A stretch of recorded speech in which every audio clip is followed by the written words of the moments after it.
Ladies and gentlemen, please welcome Kathy Griffin.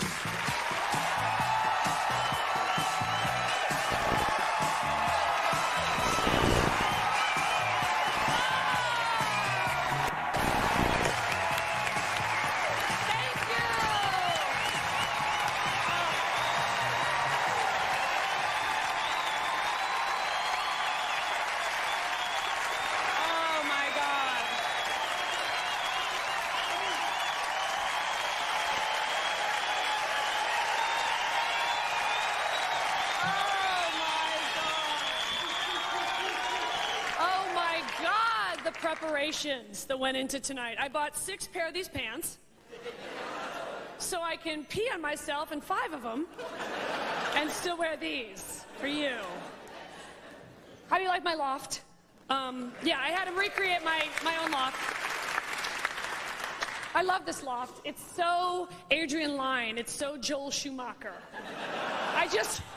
It's very Flatliners. I just want to take a lover and run naked through the sheer curtains and fall down the spiral staircase.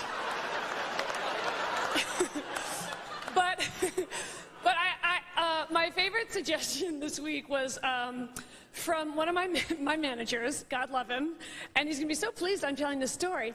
But he thought it might be fun to stop the show at a certain point and just have a Q&A. Just an informal Q&A, because I think my fan base really wants to know what makes me tick. Yeah. What is the lady like beneath the mask? I was like, a Q&A? What if one of the questions is, where are the jokes? You know, or like that could get way too vicious. But anyway, it reminded me of this play that I was in a couple years ago. And this was a play that was really horrible, and it was called, and I'm sorry if the playwright is, you know, still alive, but the play was called Awaiting the Renaissance. Yeah. And on the program, underneath the word Renaissance, in parentheses, it said rebirth. Yeah, in case you don't know what Renaissance means. And and anyway, it was at this horrible, shitty little theater with like 20 seats or whatever. And I played a paraplegic. See, you're laughing already. And I would come out every night in my wheelchair with just my feet jiggling like crazy because I was really bad. And the biggest audience we ever had was 11 people.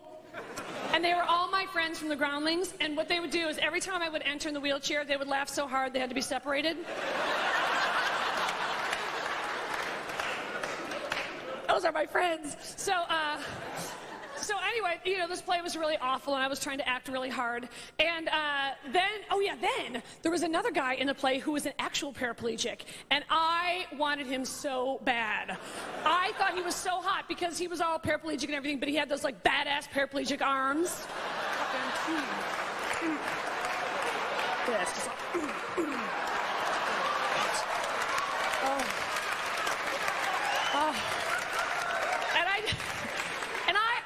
like, I really wanted to sleep with this guy, and I would come on to him all the time, and I was very fascinated by like how, you know, how it would work. And I guess there's like a pipe cleaner they put in there, and he rolls it out, and you fucking, and so I was just picturing him like riding around, and I'm on top of him, and his arms are flexing, and I'm woo!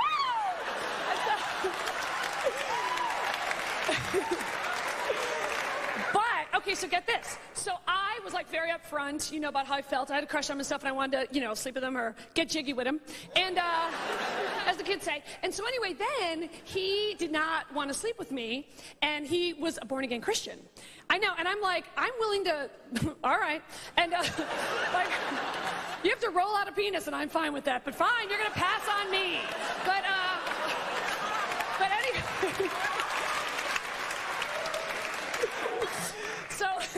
So anyway, but he was a born-again Christian, and he was like all, you know, oh, you know, Jesus wouldn't like it or whatever. And I realized that's what I don't like about born-again Christians is that they won't fuck you. You know? Okay, so then there was this other girl in the play, and her name was Windy, like the song. although I don't think it was her birth name. But anyway, so this girl was like one of those like really actressy girls, and I have sort of a loathing for just people that are affected generally. But also, she used to say that she was on Loving, but really she was just an extra on Loving, which I love because like it's not that great to just even have been on Loving, but then to really been an extra is like, ooh, secrets. So that's telling. So anyway, she told me this story one time that it's sort of awful, but you might think it's funny. Anyway, she had a crush on this guy in her acting class, and she was saying, so yeah, I really want to sleep with this guy in my acting class. He's super cute. And she's one of those girls that describe, like a guy would have one quality and it would be super cute. And I would say, well, you know, what's he like? Or is he funny or smart or whatever? And she'd go, he's super cute. So that was enough. Anyway, so she goes, so anyway, I really want to sleep with him. So I was talking to him on the phone last night, and then he said he can't sleep with me because he has cancer of the dick. And I go, by the way, my managers couldn't be happier that I'm starting with my cancer of the dick material. That's, oh, oops. Anyway, so I go, Wendy, there's no such thing as cancer of the dick. He just doesn't want to sleep with you. And I said, I mean, he sounds a little young for prostate cancer, you know, but she's like, no, he has cancer of the dick. And I said, even if he has that, if that's a real thing, like, that person wouldn't call it cancer of the dick.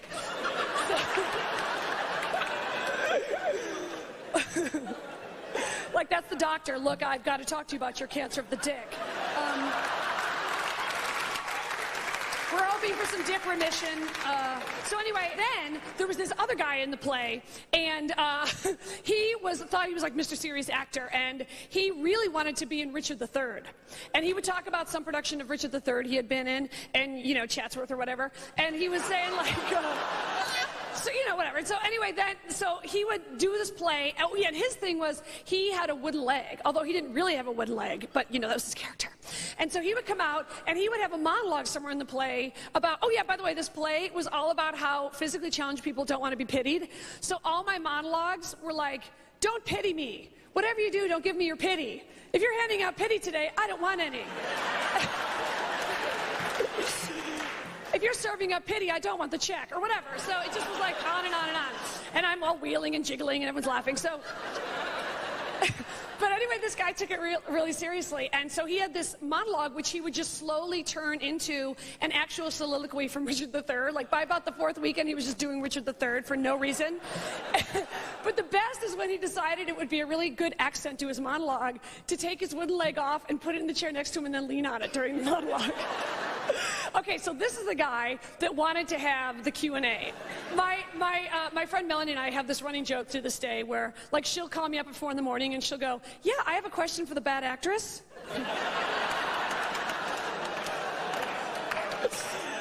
So we're not going to have a Q&A. But anyway, it's so funny because that so sounds to me like an idea that my mom would come up with, you know? And because my mom gets very focused on things, right? And her new thing is that I'm going to die from Olestra poisoning.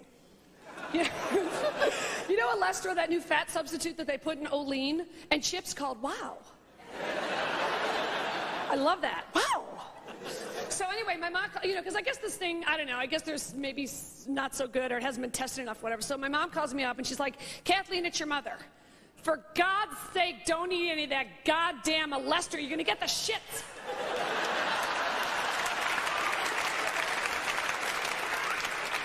I mean it. Your father and I were listening to talk radio, which, by the way, is not NPR. There's a difference. Dr. Laura? Okay, please. Oh, I know. She is absolutely clinically insane.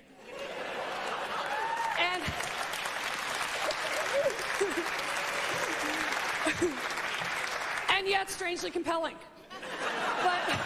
But yeah, Dr. Laura, and of course my mom loves Dr. Laura, and she got me both of the books in hardcover and softcover and everything. But Dr. Laura will, like, have somebody call up and say, like, you know, I just had a recovered memory and I realized that my father molested me for 10 years. And Dr. Laura's like, get over it. For God's sake, he's the only father you have. Now go home.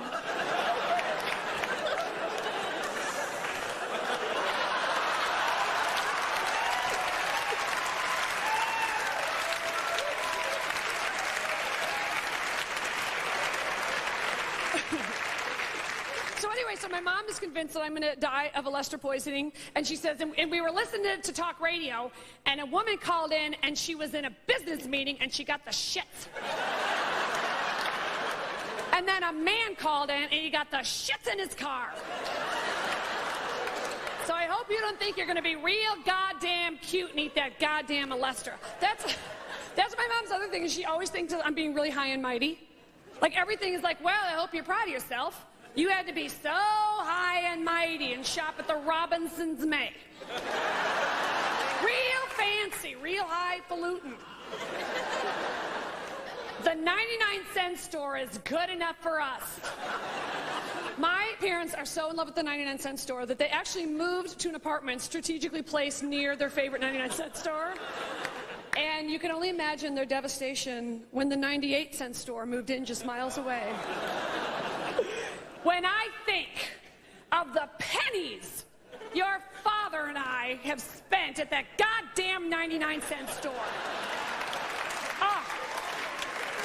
When there was a perfectly good 98-cent store a couple miles down the block.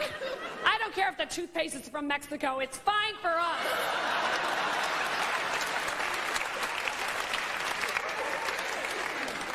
We're not all so high and mighty, Kathleen. We're not all so goddamn highfalutin. Oh, another thing that's great about my mom is she compulsively swears and doesn't know it. Like, I mean, she doesn't have Tourette's. Oh, I could never get that lucky. Oh, can you imagine how dreamy it would be to have parents with Tourette's? Oh, I would be in heaven. But anyway,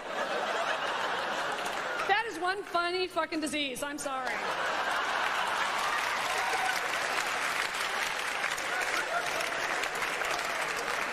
Don't be so highfalutin, you know it's true. But anyway, but she swears all the time, and she'll, because we're Catholic, and nobody uses the Lord's name in vain more than Catholics. You will not hear God damn it more than in an Irish Catholic home. So anyway, but she'll say, for Christ's sake, you do your goddamn impressions of me for your goddamn friends. Jesus Christ. Shit, Kathleen. Jesus Christ. God. Oh, you know what's great though about my parents? They won't say the F word. They say thick. Like they think that they're fooling you. Oh, this goddamn thick in traffic.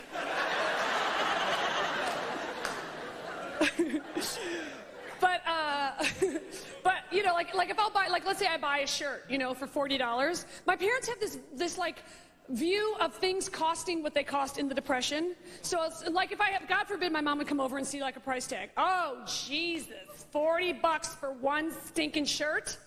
Your father and I could have bought a Pontiac with $40, for Christ's sake. And by the way, what's over here? What is she, I don't know. What is she pointing, what's there? It's like over there is reason, the land of reason. But anyway, they also, my parents love the wine in a box. Oh yeah. Big fans of the wine in the box. Oh, you gotta have your liquids in glass. Oh. Sorry, Miss Fancy Pants. You keep spending money like that, you're gonna have to live in that car. My mom always says, I hope you like that car, you're gonna have to live in it. Then you won't be so goddamn cute. But yeah, they love the wine in the box, and I'm like, Mom, you guys are having a cardboard kegger. That's what that is. It's got a tap. I mean, it's got like a little spigot. Oh, God love them. All right, but they're banned from this show for some reason. Anyway, all right, I want to talk to you about my favorite new channel. I am so all over VH1 now. I think VH1 has the best program. Okay, first of all, like a few years ago, I thought they were sort of square, you know, but now they're so moving into the millennium. They got the pop-up video, which, yeah, it used to kind of bug me, but now I think it's really funny. Yeah, and then, oh my God, they have the best specials. Did anybody see the special about a week ago? And they're still running it with Madonna and Rupert Everett. Okay. Have you guys noticed that Madonna's British now?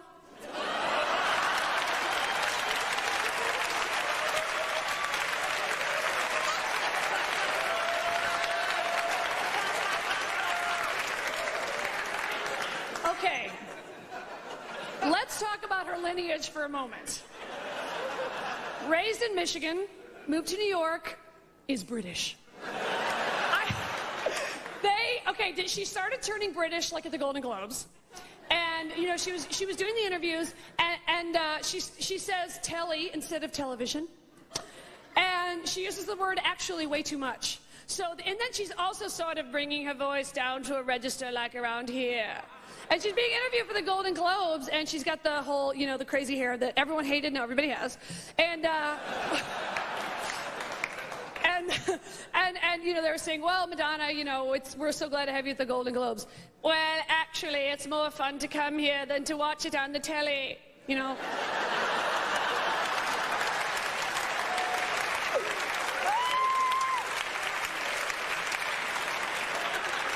Look, I'm from the Midwest. It's a TV.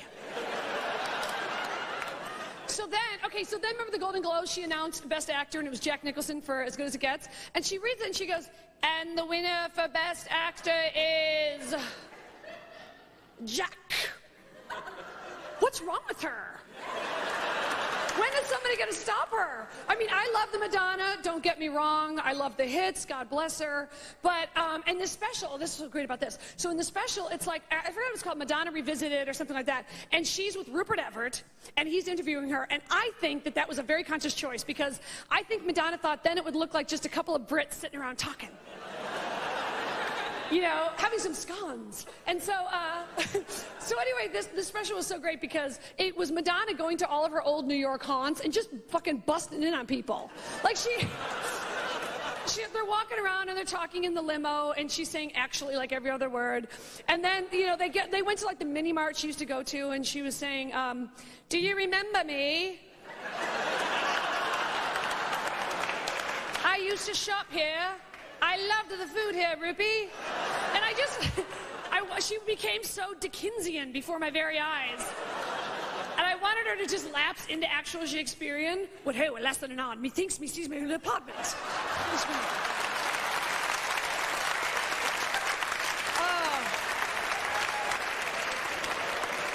That was heaven. But I love her. I just wanted to remember where she's from. Anyway, so the other thing is, did you guys see Divas Live?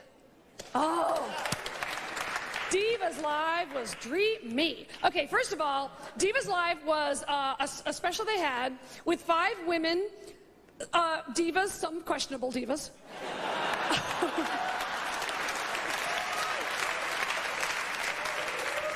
Okay, so let me break it down. It was Aretha Franklin, diva. Gloria Estefan, Latin diva. Shania Twain, questionable diva. Yeah, there's just something about Shania Twain I just don't trust. I don't know, I can't put my finger on it. She's too thin. I like my country singers to have the big hair and the big ass. You know? No. That just comforts me. There's something about Shania I don't trust. All right, so Shania. Then, of course, the new Mariah, which I'll get to in a minute. Mariah Carey.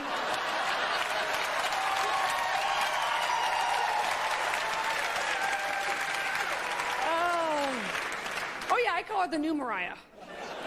She's going through some changes. And then, of course, Celine Dion. Who also sort of picks and chooses how French she's going to be at any minute. You know what I mean?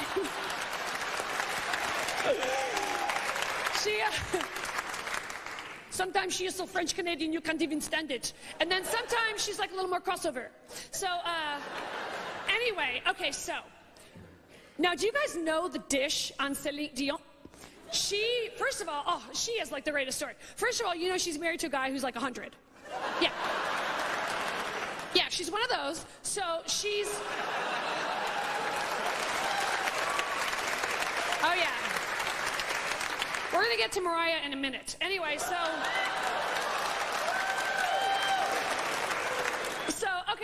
she is married to a guy. I think Celine is like 30 or something like that, and the guy's like 65. And they started dating when she was 14. Yeah. Okay, and...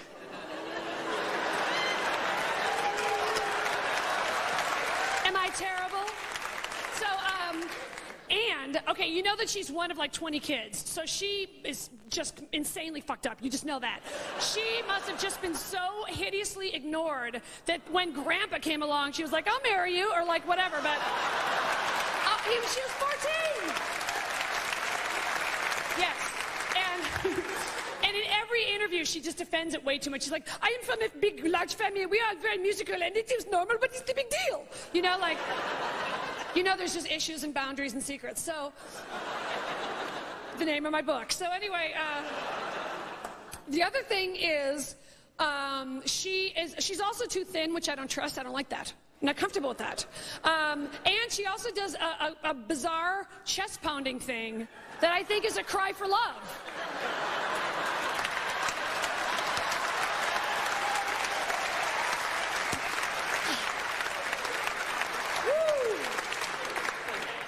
That is, yeah, that's some sort of a cry for love. But anyway, the other thing is, she also,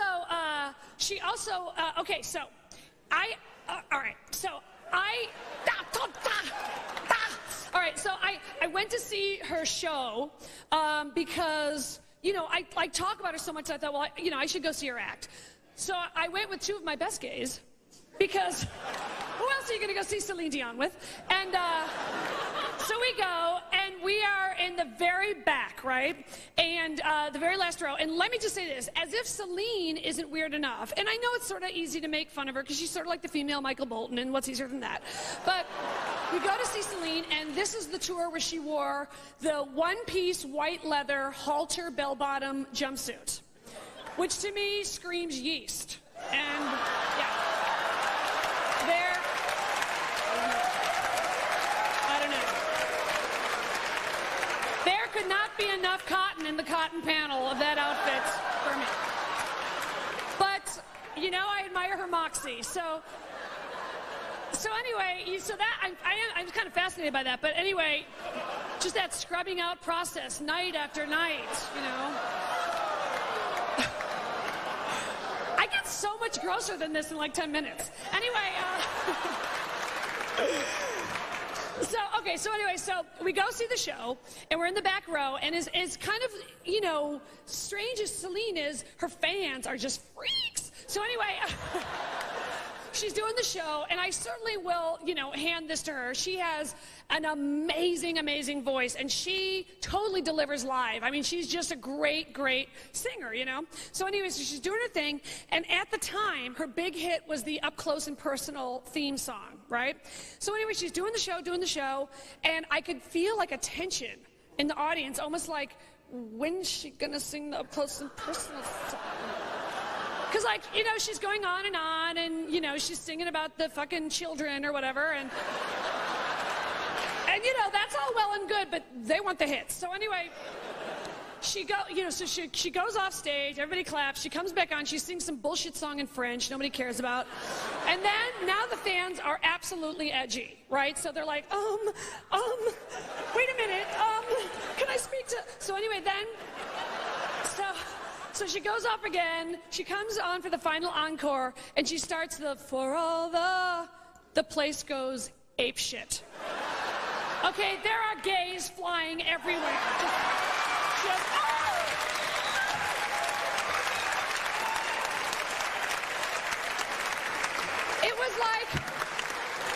It was like the Who in Cincinnati. I thought I was going to get trampled to death.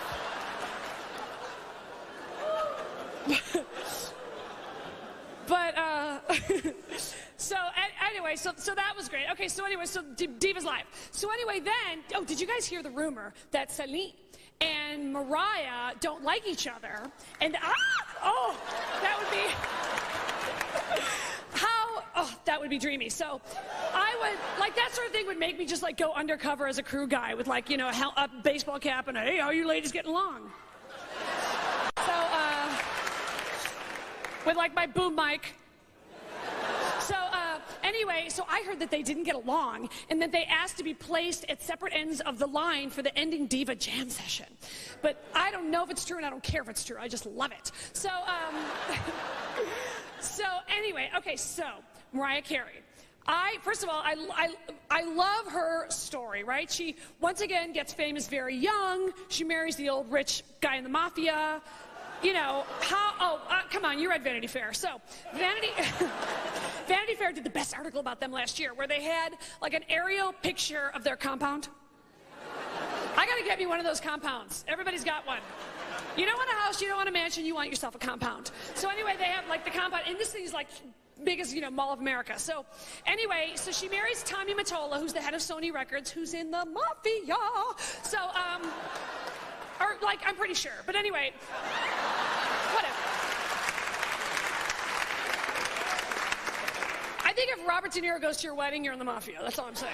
So, but this is what I'm fascinated by. How much money do these girls need? Like, Mariah Carey is so rich, and then she marries that old fart. Like, Anyway, so she married him, and then, according to Vanity Fair, did you hear this thing that every time she would leave the compound, he would put a trail car on her? So every time she goes somewhere, there's Tommy Mottola's, like, thugs or whatever following her. So anyway, she finally divorces him, and she goes crazy. And I love the new Mariah. She is, in Diva's Live, she had this fucking weave that was like, leave me alone. It was just, you know? She is working it. And she now, God love her, she wears, like, scarves that pass for dresses, basically. It's like a little patches of fabric with some fringe, and she's calling it a dress. But anyway, my favorite thing is that she gets away from Tommy Mottola, and she could not fuck more black rappers. Yeah. Oh, yeah.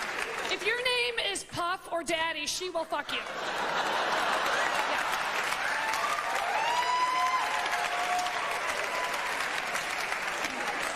Because you know what's going to piss off, like, a guy in the mafia more than that. You know he's at home like, oh, damn you, Mariah. And now my vagina material.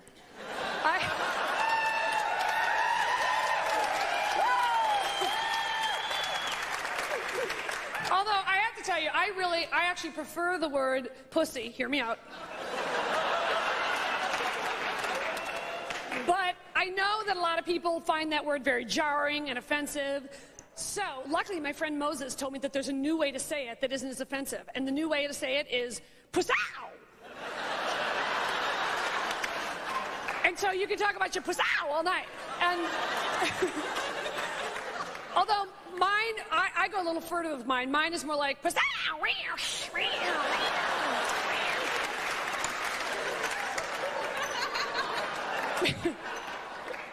Because she's a little Hellcat.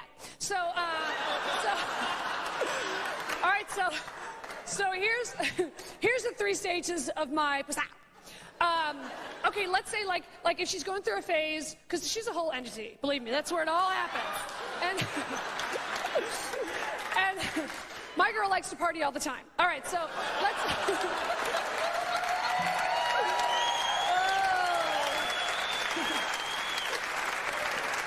If I'm going through a phase where I'm, you know, let's say, not getting any, little inactive, then she turns into an old-fashioned Western town.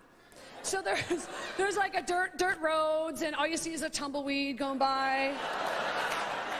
And this is the music you hear. Dun, dun, dun, dun, dun, dun, dun, dun, dun, dun, dun. And then she's just dressed like an old-time prostitute, you know, with a big hat with a feather coming out, offering blowjobs for 2 cents. Which even then was a really good deal. Or if it's a slow night, she'll do a twofer. But anyway, all right, so that's when things aren't going so well. But then, if things are going great and there's a lot of action, then it turns into a 70s gay rave. And then there's like a mirror, you know, disco ball. And, you know, she dresses like the old Madonna, you know, with like all the layers, and she dances like, whoa, and she loves the song Holiday. And all you can hear then is like, ooh, ooh, where's that party? Party over here, the roof is on fire. We don't need the roof. So, yeah, and so that's like nights when she feels like she's just on top of her game. And, you know, like a penis walks by and she's like, psst, come here. party time. And and then of course there's always like the ugly morning after, you know, when she's partied a little too hard, and you know, she doesn't know when to stop. And so she wakes up in her studio apartment with the shag carpet and like a half a spilled bottle of Jack Daniels on the floor, and she's got those blackout curtains like in a hotel. She wakes up about 2, 3 in the afternoon, smeared mascara, you know, just doesn't know what happened, you know. And you know, she gets up and she's all, you know, she's just been at it all night. So she's got like a sling, you know, her arm in a sling, she's limping, she's got a shiner. And she's really defensive, like all she can say is, you should see the other guy.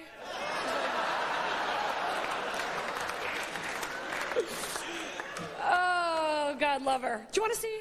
No. So,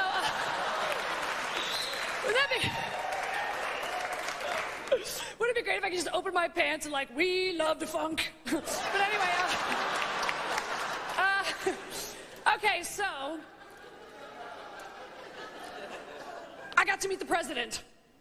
All right, total change of topic. But you'll see, now that you've seen my vagina material, you know how inappropriate that is.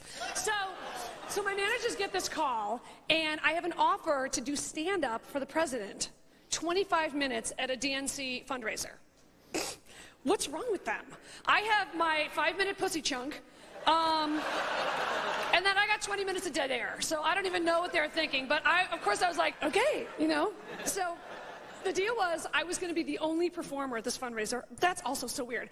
But because I could bring as many people as I like, and I could bring my parents, which I loved that idea of my mom just going off on the president. Oh, well, look who's so goddamn high and mighty.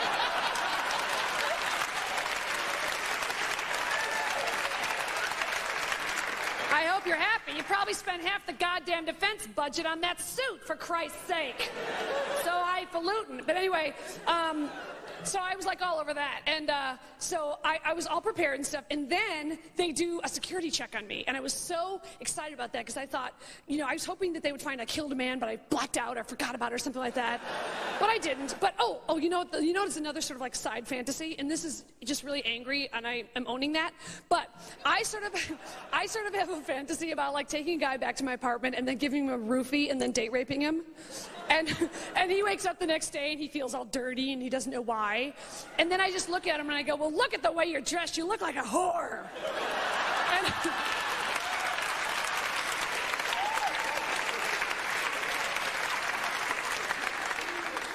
And he's all, but anyway, so that's just a little anger. Okay, so anyway, but they did say this though. They said, you can say whatever you want.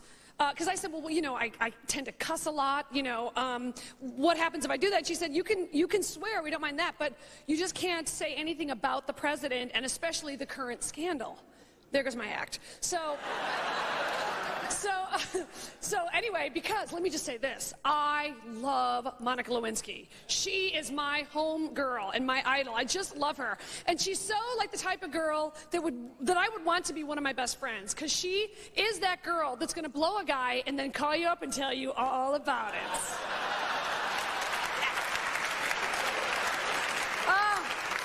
I love that. I love that. And I also love that she got a makeover. If you are involved in a scandal in this country, you get a makeover. I mean, do you remember the first day Marcia Clark walked into that courtroom with her new makeover? With her Alan Edwards sleek look? Although, let me just say this. You know what drives me crazy is I hate when guys act like she's not cute enough to blow the president. You know, when guys are like, yeah, well, if the president's going to have an affair, you ought to at least pick a cute chick. Oh my God, she blew him 37 times for a cup from Martha's Vineyard. She's cute enough. But let me just say this though, when you guys were watching all that Monica coverage, didn't you just think, there but for the grace of God go I? I mean, they dug into her past. I mean, can you imagine them going up to every person you ever slept with, every person in your past? I don't know about you, but I fucked a midget. I have secrets. I do. Oh, yeah. Yeah.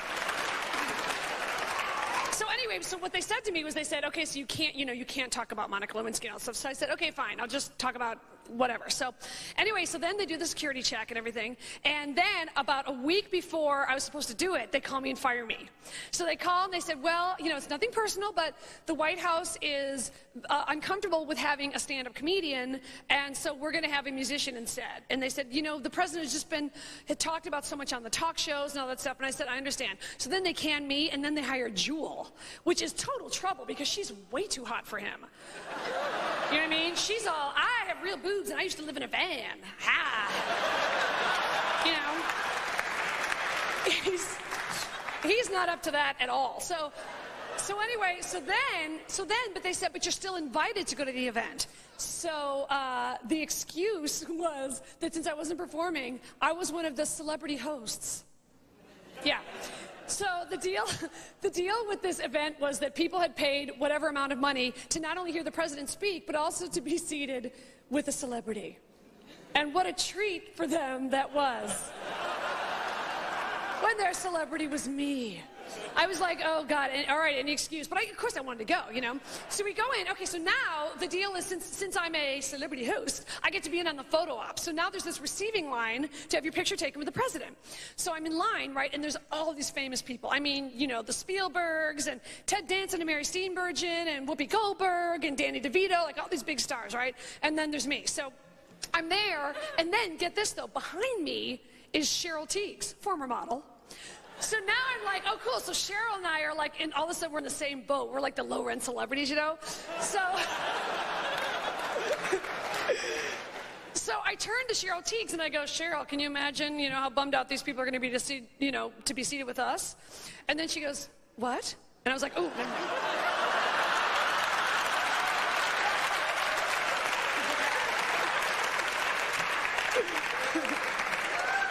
She didn't even know. So anyway, so I'm in the receiving line, and then, we're getting closer to having the photo op, and then I'm thinking, you know what, I don't just want a normal picture with the president. I want, like, a wacky picture.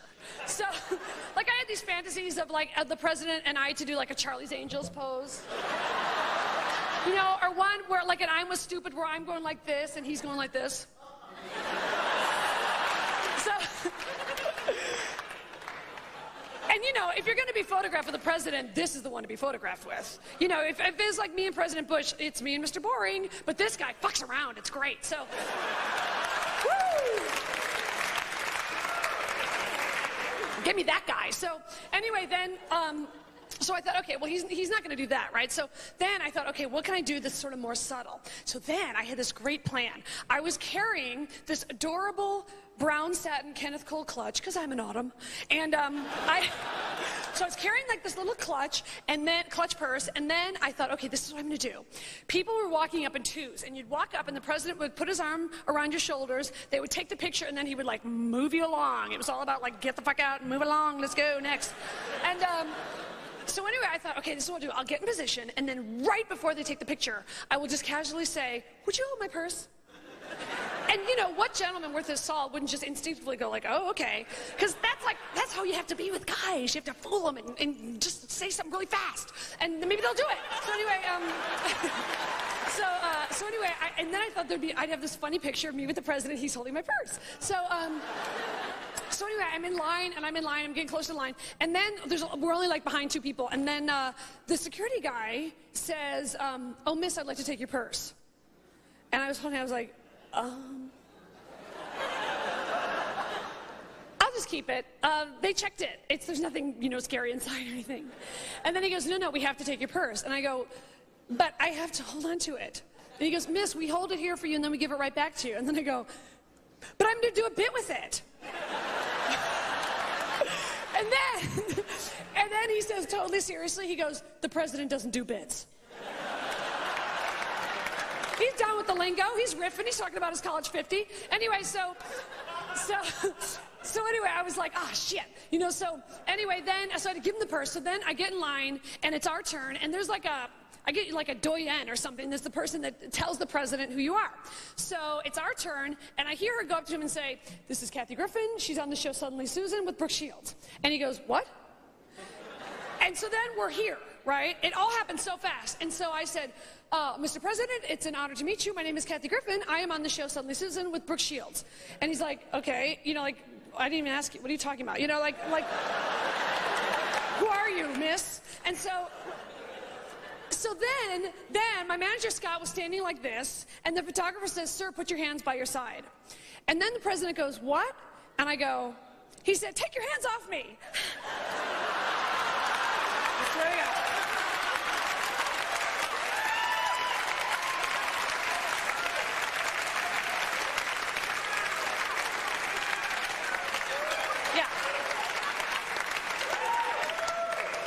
Trying to make him laugh. So anyway, he just looks at me and like, what? And then they take the picture and it's over. So the picture's like, you know what I mean? So anyway, then I don't think it was so, it was such a failed attempt of a joke. And so he just was sort of looking like, I don't think he quite heard it, but what he knew was inappropriate, I don't know. So anyway, then he turns to me and he says very seriously, he says, well, I enjoy your show very much every week. And then I go, yeah, like you watch Suddenly Susan. I don't know what was wrong with me, but then he gets like pissed and he goes like this, yeah, I do. So then I'm like, whoa. So I go, and I'm now trying to cover, I go, I just would have pegged you, you know, for more of a just shoot me guy. And then he literally like, I feel his hand on the small of my back and he like moves me out. So he just pushes me out. But yeah, it was such a disaster.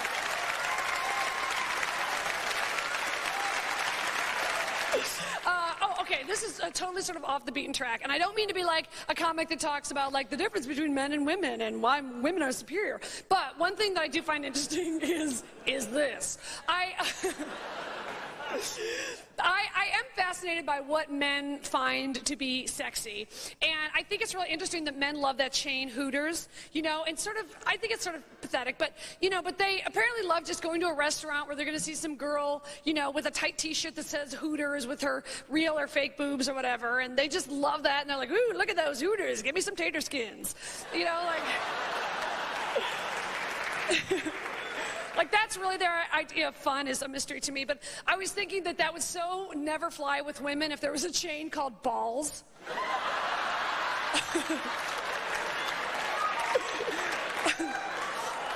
and it was just guys in Speedos with the fabric tautly across their shapely balls, showing every outline and every vein. And women are like, hey, nice balls. Can I get some zucchini sticks with that, girls? Don't leave me hanging.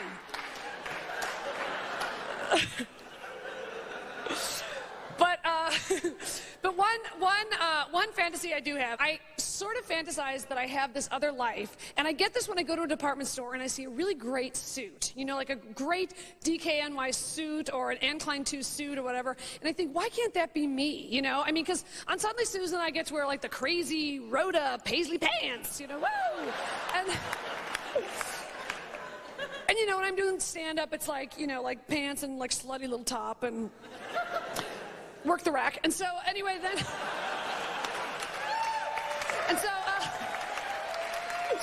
it's more like this. But I sort of have this fantasy that I have this other life, and I wear this suit. And I don't know exactly what I would do. This is like not my world at all. I don't have a computer or anything, but I know that I would wear this suit. It would be tailored, and it would be a beautiful brown or mustard, and it would be very form-fitting in the waist, and I would go to the office all day where I'm CEO of the company, or perhaps CFO, and I would be in charge of Post-its and whiteout, and lots of things that are official, and I would have a board meeting. I'd have a meeting with the board members, and I would have graphs, and I would have a pointer. I would use my pointer a lot. And all my subordinates would be men, and they'd all be very nervous that heads were gonna roll, and that I was gonna fire someone. And I would be there in my suit, and I'd be demanding the fiscal year-end report, and I would say, well then give me the blueprints and the sheets, give me the facts and figures immediately, I demand it or else you'll pay. And then...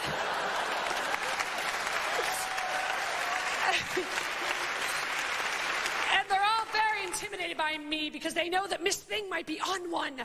And I'm wearing wearing my suit, but underneath it I'm wearing very naughty, sexy lingerie. And it's push-up bras and garter belts, and the only one who knows about it is Javier, the copy boy I'm fucking on the weekends.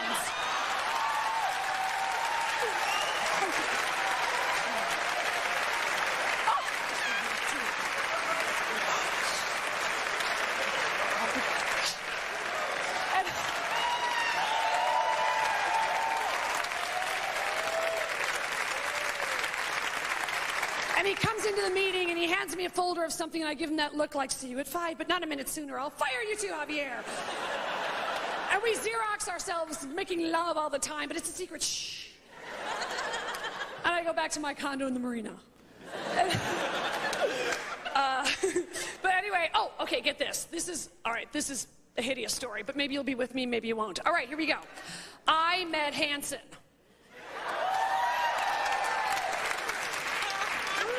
Everybody's ears pricked up a little bit then. All right, so get this. Let me break down Hanson for you. First of all, there's Isaac, the oldest Hanson, and he's got braces, and he's like not as cute. He's the more like troubled, confused Hanson. You know, and I think he's the sensitive Hanson. Then there's Taylor, the hottie. Taylor's the middle Hanson who looks so much like a woman, it's disturbing. But the teen girls love him, the teen girls are not threatened by it, and they love him for it. Okay, then there's the littlest Hanson, Zach. And Zach is the whimsical Hanson with the dreads, you know? So when I first met them, once again, I tend to say inappropriate things around famous people. But also, I don't know, I guess I was trying to make them laugh or whatever. So I meet them, and of course they don't know who I am from Adam. So they're like, Kathy, this is Hanson. So I go, so Hanson. Which one of you boys is coming home with me tonight? And they were like, the little one just kind of laughed. Taylor had no response, and Isaac was like, that's inappropriate. So anyway, I was like, all right, fine. So Hanson does their interview, and then they go back and they're eating breakfast. And then I go and I have my little time on the couch. And they said, so tell us, you know, what's going on with you? And I said, I just bagged, like they do like a pre-interview. I just bagged that. And so I said, well, I have an announcement. I'm leaving Suddenly Susan. I'm quitting stand-up, and I'm going to be a full-time Hanson bitch. And so then, and I forgot it was a live show, so the crew's like. So then Hanson goes like this, wow! Like that, and the little one is super excited that I swore, and he's like, wee, the lady swore. And so anyway, then it's time for the interviews, and then, oh yeah, get this. Then the other guest is Peter Fonda, who is a lovely man and was fabulous in Yuli's Gold. There's maybe a little bit of drug residue still in the system. That's all I'm saying. So anyway, then Peter Fonda does his interview. So then the producer comes up to us and they said, okay, Hanson is now going to go downstairs onto the sidewalk, and they're going to do a live performance. And this is in like Midtown New York, right? And so while that's happening, we would like to film you and Peter Fonda boogieing to Hanson. How fucking weird is that? I'm with Captain America boogieing to Hanson? But I was in. I was like, you got it. So anyway, so we go downstairs, and now the outside, like the sidewalk, they have like a platform and this, you know, sign, Hanson, everything. And the place has gone crazy, right? So there's all these teenage girls, and they're about, 10, 12 years old, and they are going crazy. They have the signs, We Heart Hanson and Hanson Forever and everything. So they're, it's like crazy. So we go out. And then Hanson does their song. I think they sang Bop. And the girls are screaming with their signs and, whoa, and I'm watching. I'm like, wow, this is amazing. So then I feel this nudge. And I had forgotten about the thing about us being filmed. And so Peter Fonda is nudging me. And then I turned and I was like, oh, that's right. So I turn around, and this is what happened. And I shit you not. Okay, the mic is me, and I'm Peter Fonda. So I turn around, and then this is what happens.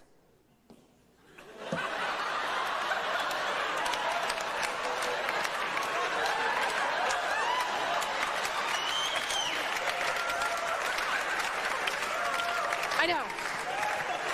I was like, Peter, that's my leg. So, Peter Fonda freaking me. So, what can I do? I was like, yeah.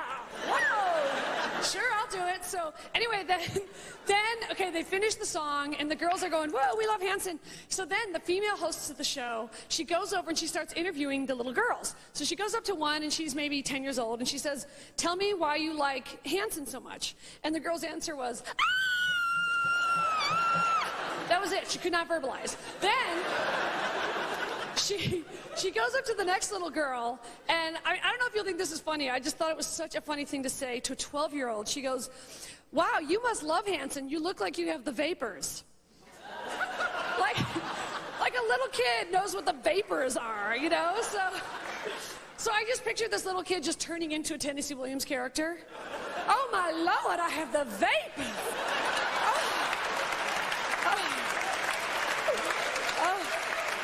When I saw that Taylor, I just couldn't stand it. Oh, I need to get me a mint julep and sit down on the porch.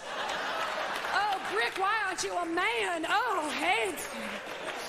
And, all right, so she had the vapors. So now it's the end of the show, and it's time for us to sort of say our, like goodbyes, thanks for watching, whatever. So the producer says, okay, go stand, next to Isaac. So I said, all right. So I go stand next to Isaac Hanson, and they're all, they've just finished, and the girls are going crazy and stuff. And so we're kind of standing there like clapping, like wee, and they've stopped playing. They're just sort of like clapping, like thanks for coming, doing that. And then, but the camera was still rolling, and so I don't know what came over me, but I thought. Okay, so I just thought okay, let me just say this. I did something wrong, and I'm admitting it. And I'm going to tell you what I said, and you're going to turn on me, but maybe you'll come back. So anyway, I was just trying, I don't know what I was thinking. I turned to Isaac Hanson, and this is in the middle of all this fervor, and I just go, so, you guys must get a lot of pussy, huh?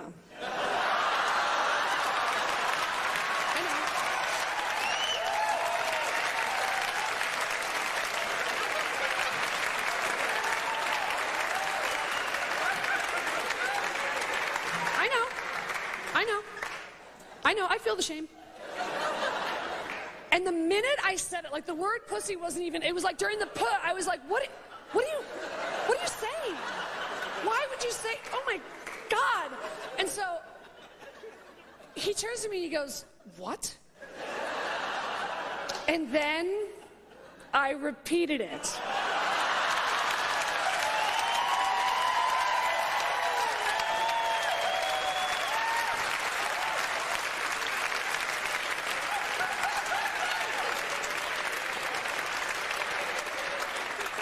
Another reason I should not be an au pair.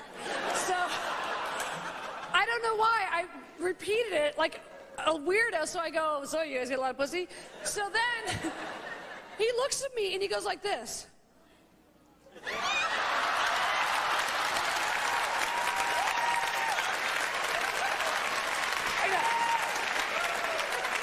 Do you believe that? I swear to God. He goes like this, as if to say, like, yeah, we got a fair amount of pussy. I mean, the little one kind of cramps our style, but normally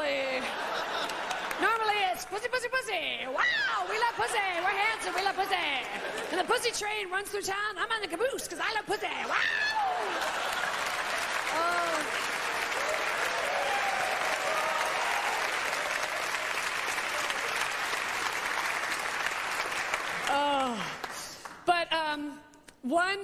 Like I said, I'm very lucky. I feel like chairman of the fucking Lucky Club. I have the greatest job in the world. The one thing that's a drag about being an actress and living in the city is the thing that I just can't stand is I cannot stand all the girls with the fake boobs. It just depresses me so much. And my boobs are very real and they're very mushy. They are full, but they could never be called pert. And they're very floppy, but they're home. But let me just say this. When I am lying on my back making love to my man, they are underneath my armpits where they belong.